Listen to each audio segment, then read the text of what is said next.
The Lagos Judicial Panel of Inquiry has stopped sitting until November the 14th. This is in protest against a fresh report that bank accounts belonging to individuals who were at the forefront of the protests have been frozen by the Central Bank of Nigeria. The move was majorly for Rinola Oduola, one of the youth representatives in the panel who is also affected. The Nigerian army was scheduled to testify today before the abrupt end in the sitting. Former Rivers State Commissioner for Information, Dr. Austin Tam George, joins us now to discuss this fresh development and the alleged judicial killings by the police. Good to have you join us, Mr. Austin Tam George. First of all, let me get your reaction to this abrupt end to the panel seating. Basically, because the account of Rinola Oduola was stopped. What's your reaction to that? No, I think it only increases, the sense of apprehension that people have about this panel. It's more complicated now because the government, is a main actor in this tragedy. And it's the government that has set up these panels. And while the panel is sitting, or the panels at different levels, including those at the state levels, are sitting, we now understand through media reports that even the accounts of those who were purportedly active during the protest, the accounts are being frozen. Some of these individuals are being being hunted by the security forces that are answerable to the government. So I think it is a very complicated situation indeed. What one would have expected would have been for an independent panel of inquiry led, by people outside of the sphere of influence of government, to be part of this. And for the government to stay as far away as possible from interfering with the process and the hearings of the panels. Now we are faced with a situation where even members of the panel do have to look over their shoulders. Those who want to testify before the panels have to keep looking over their shoulders. The government appears to be using escalatory methods, making people feel intimidated in the process. So I think it will help. It will serve to erode the confidence that people have on the impartiality of these panels. Indeed, Dr. Tam George, based on what we've seen so far, and of course your explanations, do you have faith in the Lagos panel of inquiry on alleged police brutality, among others, and also the other ones in Abuja as well? Well, confidence in these panels is not something you develop. It's something that has to be earned by the panels themselves. And it starts with the process of setting up the panels in the first place. As I said, the government is a major actor. In fact, an indicted actor in this whole tragedy. The security forces purportedly involved in the tragedies have been indicted. They are answerable to the commander-in-chief. Some of them are answerable to the different hierarchies of those who occupy the security agencies. And so it will take an extraordinary effort of an extraordinary amount of transparency on the part of the government to restore some confidence in a process in which it is a major and indicted player. So I would have thought that, the best thing to do would be to get people who are completely independent of government, outside of the sphere of influence of government, to serve in this kind of panels. But a situation where the panel members were chosen by the same government that has been indicted in this process, it's not a matter of whether I have confidence. It's a matter of whether the system, the process itself inspires confidence in Nigerians. And from evidence and from the reports we are getting, both on the sittings of the panel and around events regarding this incident, it doesn't inspire much confidence and trust, I'm afraid. Well, the protests were going very peacefully until we got information that shots were fired by army personnel. Now, one of the important things, testimonies that was supposed to be heard at the panel was the Army personnel hearing. Now that has been adjourned, until the 14th of November. Were we in any way going to get anything tangible from the CCTV footage? There is some controversy about the CCTVs themselves. There are reports that these CCTVs were actually removed before the tragic incident started. And then there are also reports that they were put off just around 8 p.m.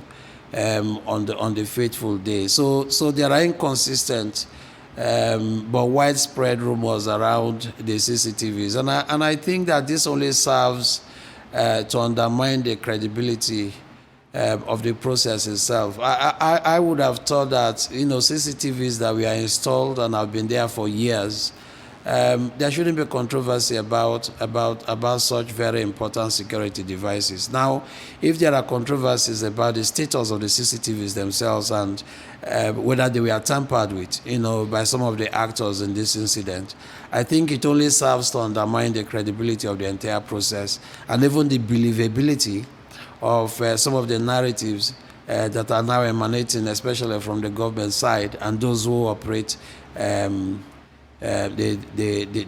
Lekki toll gate. So again, I think this calls for an independent process, because those who are major actors in this process are playing major roles in the way the panel has been constituted, in defining the parameters of considerations of the issues by the panels. They are the ones who are apparently intimidating those who are likely to be witnesses in this panel. They are the ones who are freezing, in some cases illegally, freezing the accounts, the bank accounts of those who helped with mobilizing resources for the protest.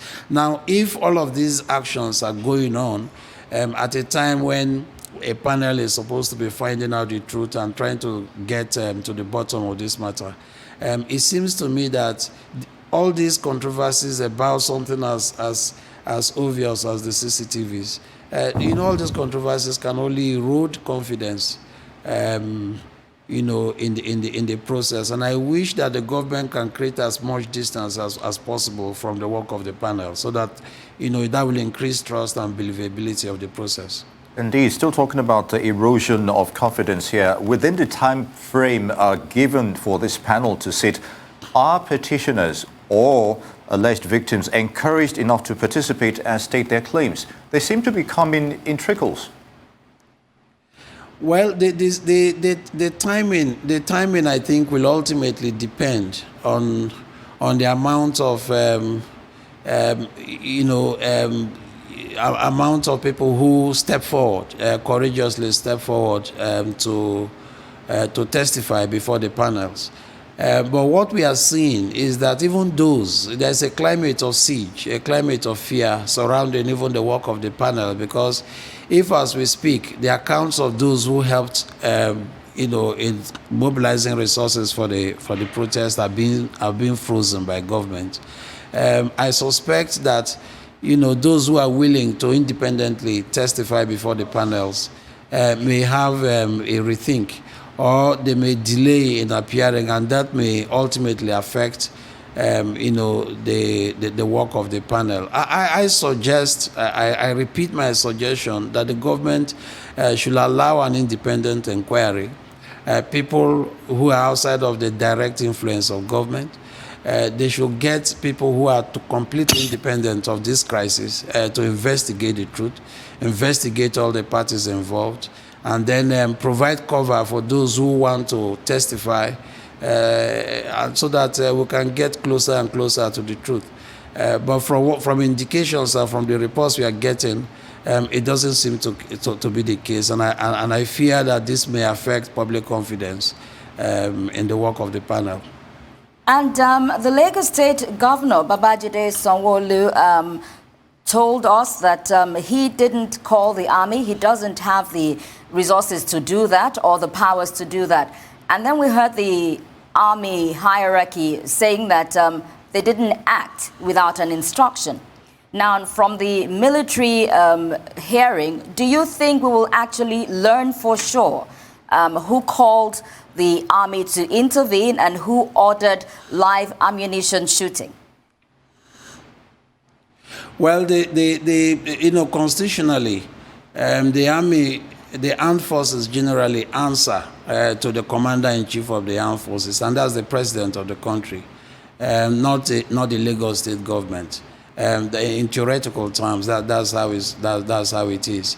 But in practical terms, it's not unlikely that they will get permission from force headquarters to go to the scene of the protest, while informing by protocol, while informing the governor of the state.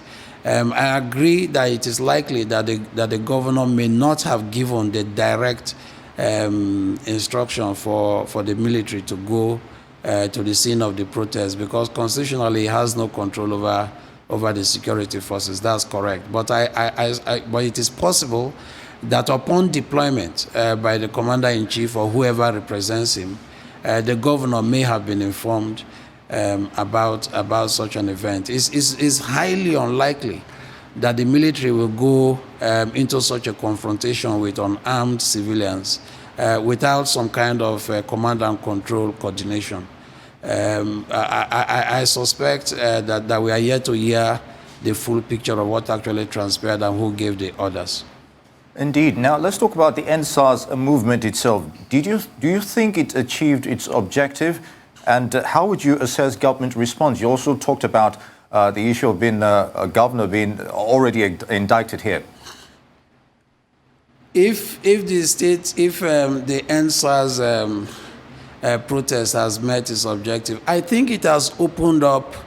It has opened up a space for us to have a wider consultation about a frightening culture of impunity, frankly, not just in the police, but across institutions nationwide. It raises, in a very fundamental and dramatic way, questions about public accountability, the values that underpin state institutions. It questions the lack of participation of citizens in framing the values that animate some of these public institutions. So to that extent, I think there is a greater awareness in terms of what the people should know concerning impunity in the police force. But I suspect that ultimately the NSAS protest is only a figure of speech. Is actually an entry point towards a wider challenge of a culture of impunity across the country. And I think that if I were advising the president, I wouldn't be criminalizing the protest. I would embrace it as an opportunity to widen the space for citizenship participation and governance. I would call for a greater, more widespread debate about the structure of our country. We need a situation where the police force and even the security agencies generally, deal with the people with civility within the rule of law, and the people themselves reciprocate this by providing community-based intelligence in order to aid police work. So this kind of symbiosis, this kind of relationship that is dependent on trust, confidence, and respect for constitutional rights is the only way you can police a country of 200 million people. But a situation where, there seems to be this tension and suspicion, of the security agencies, that can lead to a collapse of trust. So I don't think that the way to go ultimately is to criminalize this protest, but to embrace them as part of citizens' response, to institutional impunity, and to accept what has happened as an invitation to look a lot more carefully, not just at the police structures, but on the question of public accountability nationwide. Well, Dr. Tam George, with the protests came the destruction. Now, the state governor has told the House Speaker, Femi Gbajabiamila, that the state will be requiring at least $1 trillion naira for reconstruction. How do we go about actually reconstruction the damage that was caused in the state? Well, I think it has to start with stock taking, and in taking stocks during tragedy, I think the priority should first go to those who may have lost their lives during the protest. We haven't done that stock taking yet. There seems to be a disproportionate emphasis, and I can understand that in the economic sense, but there seems to be a disproportionate emphasis on the loss of businesses, which I condemn. I mean, burning down buildings and looting stores, it doesn't solve the problem, but you can understand it within the larger context of anger towards a system that appears to have an entrenched culture of impunity. So in the business of taking stock, I think we should take stock first in terms of how many lives were actually lost, how many people were actually injured. We should take accurate stock of that as a matter of priority. Only then can we move on to economic matters. We probably will have to set up different committees to find out, do some kind of economic evaluation of how many businesses were touched, who touched them, what was the degree of loss, were they insured, where they were not insured, what kind of intervention, remedial intervention can be put in place by government at different levels to try to bring some relief to those who may have suffered losses. This has been a very unfortunate incident, and that is why I believe that government at all levels should search frantically for the good sides of it, which is citizens coming out to say, look, we want the police force. In all the protests that at least I monitored online and in discussing with leaders across the country, my sense is that those who protest or continue even now to protest against police impunity are not necessarily against the police force or the security agencies. Not at all. They are against impunity in the force. They want greater accountability, and they want them to show both civility and willingness to operate within the law. I'm yet to see anyone in the course of all of these discourses that supports a complete disbandment of the police. Nobody is advocating for that, at least as far as I understand it. So if the question is about police impunity, I think it's a straightforward matter. We ought to be able to completely rethink our policing structure and try to come up with a better, more representative, a more relatable police force. And I think that calls for leadership.